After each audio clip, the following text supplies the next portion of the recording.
Hi எல்லாருக்கும். இன்றைக்கி நம்ம வந்துட்டு இன்னொரு ப்ரௌனி ரெசிபி பார்க்க போகிறோம். அது என்னென்னா எக் இல்லாமல் ப்ரௌனி எப்படி பண்ணுறது, எக்லெஸ் ப்ரௌனி ரெசிபி தான் பார்க்க போகிறோம்.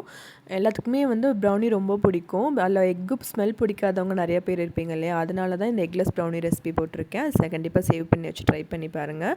இதில் வந்துட்டு எல்லா மெஷர்மெண்ட்ஸுமே நான் டிஸ்கிரிப்ஷன் பாக்ஸில் கொடுக்குறேன், செக் பண்ணிக்கோங்க. இதில் வந்து ப்ரொசீஜர்ஸ் நான் என்ன பண்ணுறேனோ அதை கரெக்டாக பண்ணுங்கள்.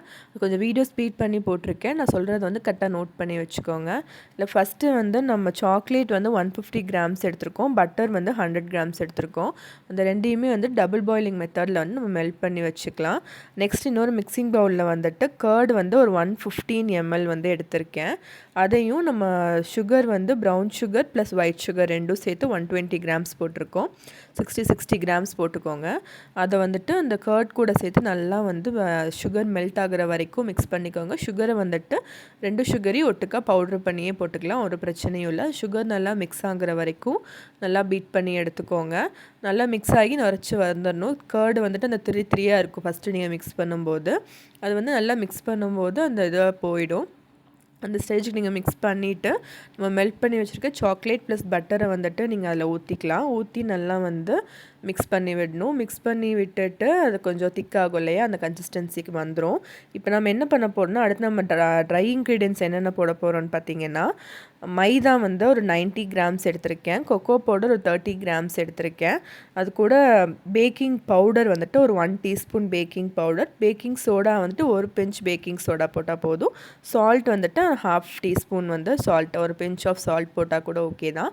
சால்ட் வந்து போட்டுக்கலாம். இது வந்துட்டு நம்ம முட்டை இல்லாமல் பண்ணுறனால அந்த ஃப்ளஃபினஸ்க்காக இந்த பேக்கிங் பவுடரும் பேக்கிங் சோடாவும் நம்ம ஆட் பண்ணுறோம். பேக்கிங் சோடா வந்துட்டு உங்களுக்கு ஆப்ஷனல் தான், வேணும்னா ஆட் பண்ணிக்கலாம், இல்லாட்டா ஸ்கிப் பண்ணிக்கலாம். அது எல்லாத்தையுமே வந்துட்டு சளிச்சு வந்து நம்ம போட்டுடலாம். நல்லா ஒரு மிக்ஸ் கொடுக்கணும். நம்ம வந்து ஃபுல்லாக கஸ்கசன் மிக்ஸ் பண்ணக்கூடாது. ஒரு கட் அண்ட் ஃபோல்ட் மெத்தடில் வந்துட்டு நம்ம மிக்ஸ் பண்ணி விடணும். நான் ஸ்பீட் மோஷனில் வச்சுருக்கனால நமக்கு ஸ்பீடாக பண்ணுற மாதிரி தெரியுது, அதை ரொம்ப ஸ்லோவாக தான் பண்ணணும். இப்போ நம்ம இதை மிக்ஸ் பண்ணும்போது நமக்கு எப்போவுமே கிடைக்க ப்ரௌனி பேட்டர் மாதிரி கொஞ்சம் ஒரு மாதிரி தண்ணியாக கிடைக்காது. இது கொஞ்சம் ரொம்பவே கெட்டியாக இருக்கும். இதை வந்து நீங்கள் மிக்ஸ் பண்ண உடனே வந்துட்டு பேட்டரில் ஊற்றிடக்கூடாது. ஒரு 5 மினிட்ஸ் வந்து செட் பண்ண விடணும். நம்ம வந்துட்டு உடனே ஊற்றினோம்னா அந்த சாஃப்ட்னஸ் உங்களுக்கு கிடைக்காது. ஒரு 5 மினிட்ஸ் ரெஸ்ட் பண்ணிவிட்டு திரும்ப தான் நம்ம வந்து டின்னில் ஊற்றணும். பார்த்திங்களா, நம்ம நார்மலாக பண்ணுற ப்ரௌனி பேட்டருக்கும் இதுக்கும் நல்ல டிஃப்ரென்ஸ் இருக்கும். கொஞ்சம் திக்காக இருக்கும் நம்ம ப்ரௌனி பேட்டரு, அதனால் ஒன்றும் பிரச்சனை இல்லை. கர்டோ பாலோ எதுவுமே ஊற்ற தேவையில்லை. இந்த மிக்சருக்கு வந்து கர்ட் மட்டுமே போதுமானது. இந்த ப்ரௌனி வந்து பார்த்திங்கன்னா முட்டை பிடிக்காதவங்களுக்காக, முட்டை சாப்பிடாதவங்க அவங்களுக்காகவே கண்டுபிடிச்ச ரெசிபின்னு சொல்லலாம். இது வந்து எக் போட்டு பண்ணுற ப்ரௌனியை விட ரொம்ப சாஃப்டாக இருக்கும். இதை செஞ்சு பாருங்கள், கண்டிப்பாக எல்லாத்துக்குமே பிடிக்கும்.